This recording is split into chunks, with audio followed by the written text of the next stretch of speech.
It's February, and although we're coming off one of the coldest winters in history in the nation's capital, the Firebirds are hoping to heat things up on the hardwood at the end of the season. Today on Firebird Nation Sports Update, we'll visit with UDC women's basketball coach Jay Butler and star student athlete Denikka Brent. We'll recap the Firebirds' men's and women's basketball seasons and check in on their postseason chances.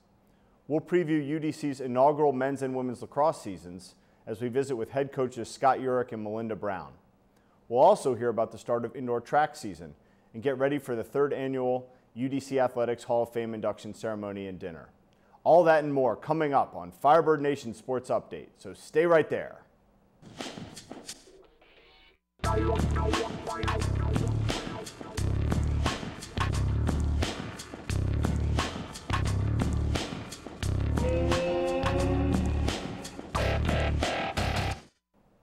Hello, this is Firebird Nation Sports Update, your inside look at the University of the District of Columbia Athletics. I'm your host, Matt Rienzo. UDC Athletics is on track for a phenomenal spring, so come fly with the Firebirds. Let's start on the hardwood with UDC women's hoops. The women's basketball team appears poised for an NCAA tournament run, as the Firebirds are 13-3 overall and are sitting on top of the East Coast Conference with a 9-1 league record. Junior transfer guard Talisha Turner has UDC eyeing its first ECC basketball championship since becoming a member in 2011, as she ranks second in the conference in scoring with just under 19 points a game. Junior Denikka Brent and sophomore Tatiana Calhoun also give the Firebirds scoring punch, and they both lead the team in rebounding. UDC has 10 regular conference games remaining, with the ECC conference tournament taking place the first week of March. The men's basketball team has been decimated by injuries this season, but the Firebirds continue to battle under first-year head coach Mike Riley. With star seniors Mike Terry, Qasim Jones, and Ziad Ashmawi all gone for the season, as well as a host of other injuries, the team has leaned heavily on junior transfer forward Lenjo Kilo. At 6'6", 230 pounds, Kilo has been a force to be reckoned with in the East Coast Conference, ranking third in the league in scoring and second in rebounding. The Firebirds currently sit at 3-13 overall and 1-9 in league play, and they look to end the season on a positive note. Look for great things, though, next year from the Firebirds once they get everybody back healthy. Switching to track and field, the women's indoor track and field team is enjoying a very successful season through 4 meets thus far. 3 Firebird athletes earned preseason national rankings, including Shauna K. Creary, who's a senior, in the long jump, high jump, and triple jump, senior Kadian Jones in the 200-meter and the long jump, and sophomore Simone Grant in the triple jump. UDC has 3 meets remaining, including the East Coast Conference Championships on February 22nd, where they hope to be crowned champions for a second straight year. This spring marks the beginning of the lacrosse era at UDC, and both the men's and women's lacrosse programs launch their inaugural seasons. The men start the season on February 22nd at Marymount, and the women's team takes flight on March 6th at Wilmington. We'll visit with the head coaches of both the men's and women's programs in a minute and hear all about their preseason prep and how they're progressing. Now on to some fantastic news with university alumni.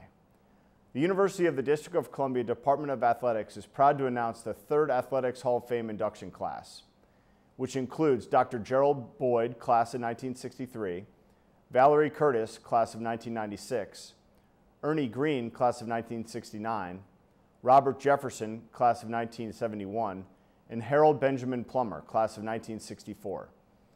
The Hall of Fame celebration will be held on February 15th at Maggiano's of Little Italy on Wisconsin Avenue in Washington, D.C. The event begins at 6 p.m. with a reception, with dinner and induction ceremony to follow at 7 p.m. Visit the Hall of Fame page on UDC Athletics website for more information. We're going to take a short break, but when we return, we'll visit with our first guests, UDC lacrosse coaches Scott Urick and Melynda Brown.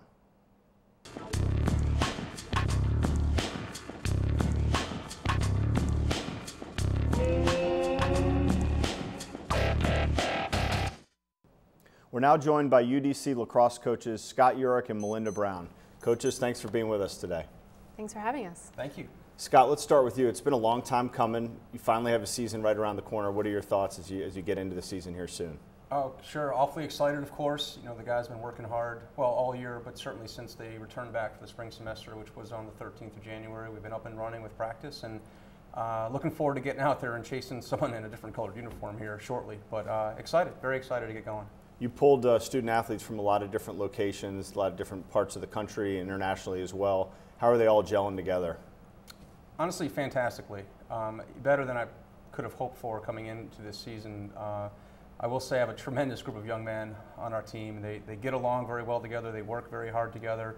They're very focused, and it's a fun environment. Each day of practice is productive because of that. They're out there motivating each other, and we're definitely moving in the right direction. Now, tell us, how many student athletes do you have, and how exactly did you assemble this group of kids?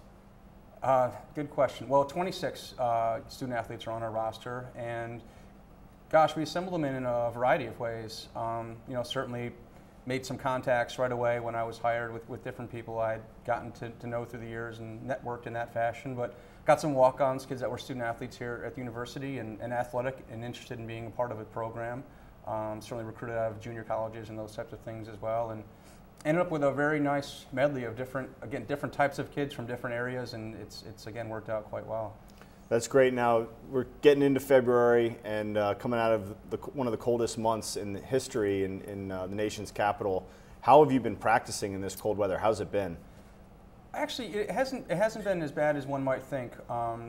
Right away, we actually caught a few nice days very early in our spring season and got outside a couple times. The weather did roll through recently, and we were forced back indoors for a bit, but we've got a nice big gymnasium to use, and we're able to get plenty of work in there, especially at this stage of the season. A lot of skill work, stick handling and that type of thing, and some conditioning, which maybe isn't our guys' favorite use of our time, but it's awfully important to get the thing started. That's kind of what we utilize in the gymnasium, and honestly the last couple days have been nice, and we've been back outside again, you know, back with normal practices, so it really hasn't been too much of a challenge for us. Good. Now, Melynda, let's switch it over to you. You've been here over a year now. You have your first game coming up in about a month. How does it feel that you're approaching that point? I've been very eager, looking forward to this for quite a while. We just are under 5 weeks now, and we're really excited as a team and ready to play Wilmington on the 9th. So you've got about a month. I'm sure there's a lot of work that has to go in between now and then. How have your practices been up to this point? I imagine you're working on a lot of the fundamentals, those types of things. Yes, because of the weather, we have been in our gymnasium often, but it actually has worked out very well. I've been really focused on using our space and our time wisely and working with our small games and working back with our fundamentals and perfecting those. Now, you have a lot of walk-ons, both teams do. Specifically to your program, how have you really had to start from ground zero when you have players who have never played before? Talk a little bit about that. From the beginning, everyone is equal, no matter what their playing background is. I come in with a clean slate every year. We start from the bottom and work our way up, and with that, the girls have really learned to respect each other, and everyone, including the walk-ons, can feel like leaders on our team at all times. Well, that's great, and you know, walk-on is kind of a theme with both programs. You have a significant number of walk-ons. How has it been, you know, bringing students out of the student body and them it being their first year playing? Has it been a good experience for you and for the team? It has been. I think it's been really key with this university. It's really bringing the university together with athletics. We're going to hopefully get a lot more student body who are interested in coming to the games, and then even right now I'm still getting girls who are interested in playing because they have friends that are on the team now. That's great. Now, Scott, over to you. With regards to the walk-ons, you have a number of walk-ons too. How has it been assimilating players who have never played before into, you know, a team with some student athletes who probably have played for 10 or 15 years? Sure, it's worked out fine. I mean, again, the key for me was the attitude that these young men brought every day to practice, and of course their skill level is going to be the same as kids that have played virtually their whole lives, but the key for me, again, the attitude they brought, the effort that they've brought, and that has been stellar from all the young men that have walked on, and they've improved rapidly. They're all athletes. All the young men that decided to come and play that hadn't played before have a background in athletics, just happened to not specifically be lacrosse. It was basketball or football or something football along those mostly, yep, and but they've, again, assimilated very quickly to the atmosphere of the team, and skill-wise have improved drastically in a short amount of time, and they're certainly filling in quite well. And I expect some of them to contribute for sure come game day here. That's exciting. So you'll have some players who were in the student body, who weren't recruited, who came out as walk-ons, who will be playing when you play your first game. They'll actually be in the game playing. I suspect so, yes. That's pretty exciting. So the improvement that you've seen from these players has been rapid, you would say. It has, and that's to their credit, of course. They've put time and effort and energy in above and beyond our practice time. They've taken time out of their schedules during the day to allocate it to improving where they need to, and it shows. That's really a great thing. Melynda, what about you with regards to those first-year players? Have they been improving rapidly, or is it slow going, or a little mixed bag? Improvement happens each and every day. It's small improvements some days, and it's really large improvements the other days. It's just really important for my team to understand that we grow as a unit and grow as a team, and so what one person brings to the table is just as important as the other person. Now let's talk about your first game. So you get your first game against Wilmington in the beginning of March. What are your thoughts on your season in that first game? As a first-year program with a lot of new players, are you thinking, I just want to survive, I want to be competitive, or I want to win? Where's your thought process with regards to your games and how you want your team's mindset to be? Our ultimate goal as a team is to come out and be competitive each and every day and work hard at every game. Our games are going to start off with a clean slate, hopefully getting better, improving from the game before. Sure, every week just getting a little bit better, and more competitive. Exactly. And hopefully you can scrape a few wins along the way as well. Correct, correct. That is the goal. So Scott, what about you? What are your goals for this season? What do you want to accomplish as a team? Well, ideally we win every game we play. We'll see how That's a good goal. Yeah, we'll see how that plays itself out. But obviously, you need to start with, again, effort, energy, enthusiasm, those types of things. And if we get the effort we're looking for each and every game, I'll consider it a success, no matter what the scoreboard reads. But more specific to answer your question, I expect us to be competitive in literally every game we play. I think we'll compete, and I think we have certainly enough in place to have some success for sure. Now, I want to just a little special interest piece. One of your student athletes happens to be the student government president. His name is Donnell Jones. He's a walk-on. That's a pretty cool story. You know, the student government president decides to come out for the team, never having played before. Tell us a little bit about him and having somebody like him involved in the program, what that does for you. Sure, yeah, Donnell's a great kid, and he's obviously involved in the student body with a number of different aspects, actually, and he's just very vocal, just a very good person, and has been tremendous to have out there. He's a track athlete by nature, certainly has some athleticism and can run a little bit. And again, has been working hard on his own and is getting his lacrosse skills where they need to be. But he's just been a pleasure to have around for sure. And does that help kind of tie in the regular student body to your program, the fact that the student government president is a walk-on and is playing with you? Yes, absolutely. I know that he's got friends all over the place. He's a gregarious young man, so I do suspect he'll get the word out for games and such, and do expect there to be a student presence that's probably heightened by his participation on our team. Yeah. That's huge, and I just love the walk-on story that both of you have. I think that's really key to the program, and it's a great story to tell. Now, Scott, your first game is February 22nd against Marymount. Yep. I wouldn't say crosstown rival because they've never played before in this sport, but a crosstown opponent. What are your thoughts on that first game? It should be a good game for us. You know, Marymount's a well-coached team. They're certainly competitive within their division and their league, and they play a tough schedule. They play some of the better teams in the country, so they're a tested program that will be good. They're for Division us. III? They're Division III, yeah. But certainly a competitive team within that division. And so for us, I think it's a good opener. Again, local game, which is important to us to play some of those regional opponents, and again, kind of see where we're at. It'll be good to get out in the field and run around a bit. And we dive into our league games that very next week, so it's good to get a non-league opponent to kick the season off with. And playing a game against an opponent who's close has its benefits from travel and budget as well. And it should be mentioned also you're scrimmaging Catholic in the preseason, which is obviously another crosstown We opponent. are. A week from this coming Sunday, we're scrimmaging Catholic. So yeah, again, very close and should be a good test for us. Another well-coached team, and should be fun to get out there again. I know our guys are dying to play someone else. So. Well, both of those will be great ways to kind of see what you've got and start out the season. So good luck with those. Thank you. Melynda, let's turn over to you. March 9th, Wilmington. What do you expect from that first game? I know that there's going to be a lot of kinks that we need to get out. I know that first games always come with a lot of nerves, and so it's important that instead of focusing on the nerves, you focus on the small battles. So we're going to really focus on winning the draw controls and ground balls and having more caused turnovers than Wilmington. If you win the little battles, you tend to win the game, and that's what we're kind of expecting, is that we need to go out there prepared to really fight those small battles. That's great, and good luck to you in that first one as well. Thank you. Now, last thing I want to talk to you both about is you both have a relationship with the Winners Lacrosse program, which is an inner-city lacrosse program spreading the game to students in the inner city who otherwise wouldn't get to see the game of lacrosse or play it. You've done a couple different things with them. This weekend there's a youth day, which Winners is coming. Scott, if you could just speak on that. what's Winners all about, and what's your relationship with them, and Sure. talk about this weekend. Yeah, Winners, it is, as you mentioned, a great organization. It gets inner city youth involved in the game of lacrosse, which obviously Melynda and I feel strongly is an important thing to have them exposed to.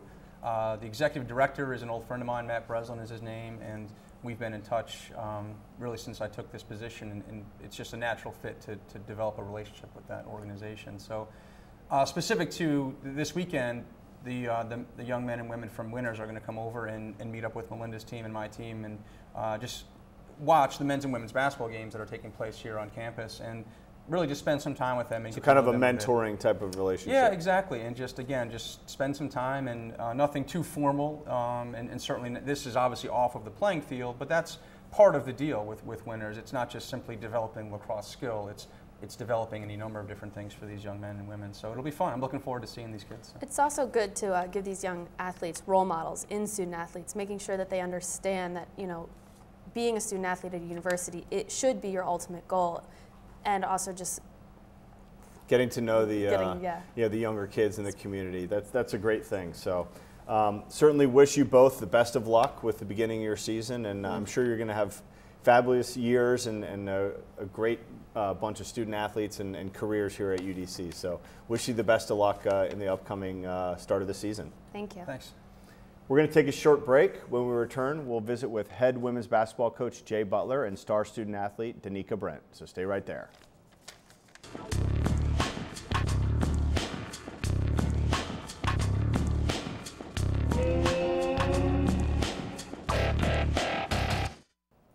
We'd now like to welcome UDC head women's basketball coach Jay Butler and student athlete junior Denikka Brent. Coach, Denikka, thanks for being with us on the show today. Thanks for having me, Matt.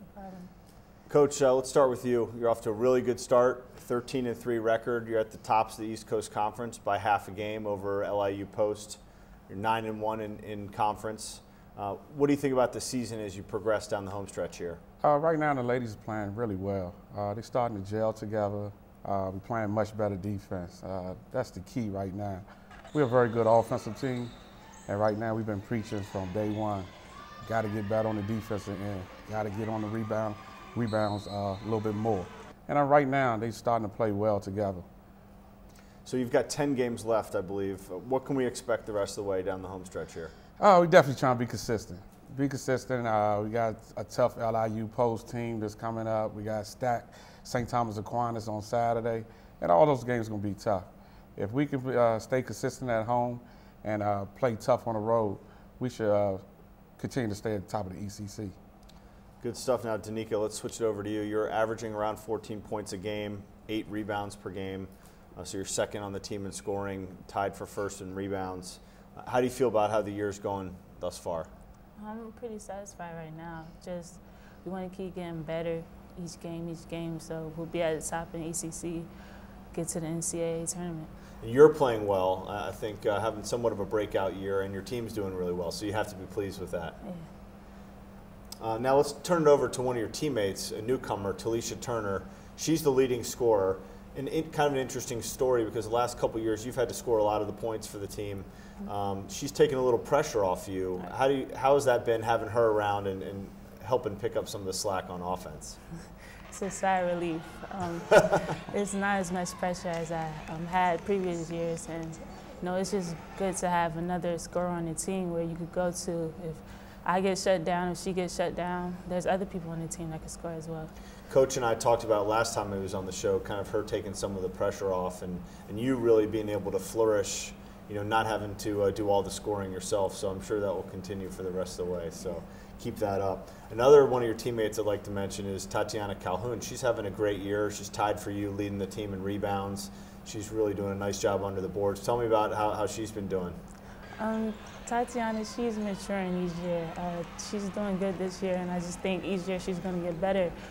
She's our workhorse. She gets on the board, so we need a hustle player like that. Yeah, that's great. The two of you seem to be pretty formidable on the board, so that's great stuff. Now, are you having fun out there? Of course. Yeah. Yeah. Winning's always fun, isn't it? Yeah, it is. Now, what makes your team so good? Your coach talked about you're playing well, you're really gelling. What makes this group so good? I just think the individual players we have, we just work well together. We're mature.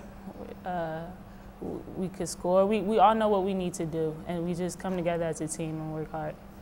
That's great, and it's evidenced in the record so far. So now how far can this team go? I know coaches are probably always telling you, just look at the next game, but what do you think about this team? What are your chances? How far can you go? NCAA tournament. That's the goal, huh? Yeah, that's the goal. Great. Well, Coach, what are your biggest games coming up? I know you mentioned you've got a big one this weekend. We got a big one with Stack. They're a tough team. They play great defense. Always got to take care of the next game. But looking down the road, LIU Post is right behind us in the ECC standings. Queens College is always going to be tough. We got to go up there to play in Queens. It's a tough conference. Tough every game is difficult for the most part. Top to bottom, you got tough games where you got to go on the road and play. And you got to be able to be focused and continue to be consistent. It seems like every game is a difficult one. Last night, you guys really shocked everybody, putting up 124 points last night against Mercy. What happened in that one? We shot the ball well. We was 16 for 32 from the three-point line. Playing great defense. The kids was rotating, was getting steals, just having fun. And that's incredible. It must have been so much fun. Oh, it was fun to watch. When kids are communicating on the court, they rotating, they're getting rebounds, they're sharing the basketball. When you share the basketball like that, kids were getting wide open shots, and they shot lights out last night. That's great. Now, what are your thoughts? I put Denikka on the spot. What are your thoughts on the postseason? What are you looking for there? Our goal is definitely we want to make it to the NCAA tournament, and since I've been here, we've gotten to the NCAA tournament twice, and right now we want to get our first win in the tournament. So if we can get that first win in the NCAA tournament, that'll be big for the school and for our program.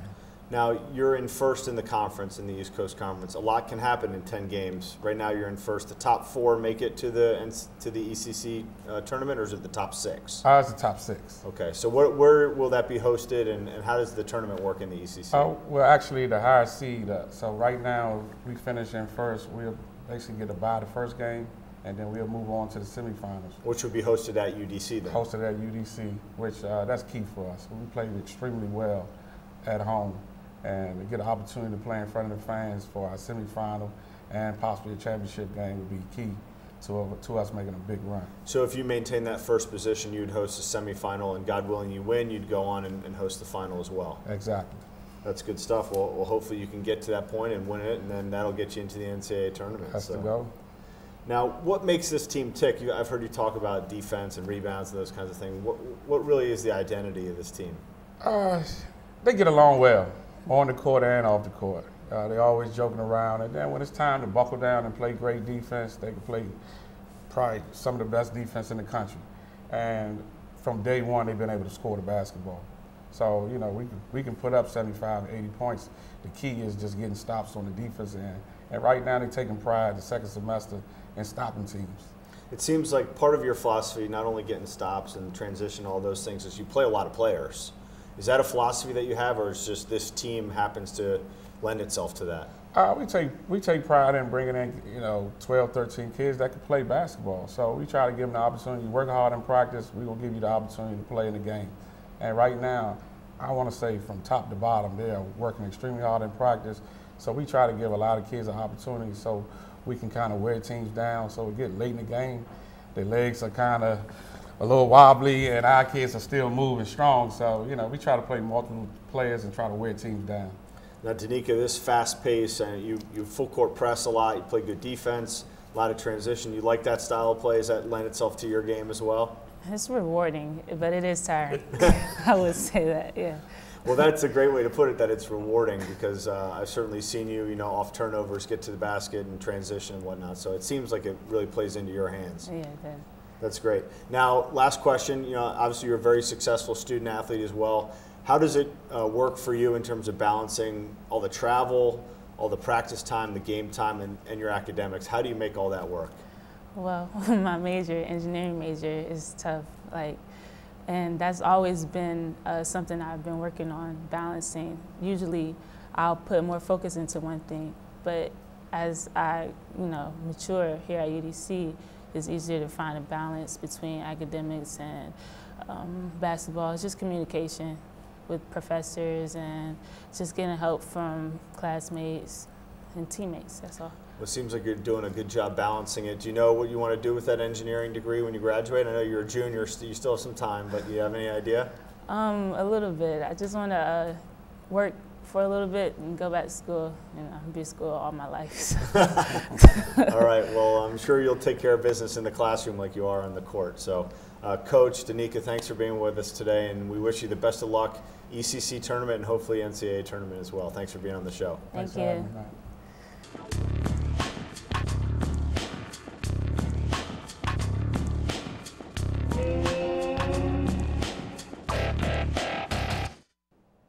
That's all the time we have today. I'd like to thank our guests, Firebird women's basketball coach Jay Butler and star student athlete Denikka Brent, as well as lacrosse coaches Scott Urick and Melynda Brown.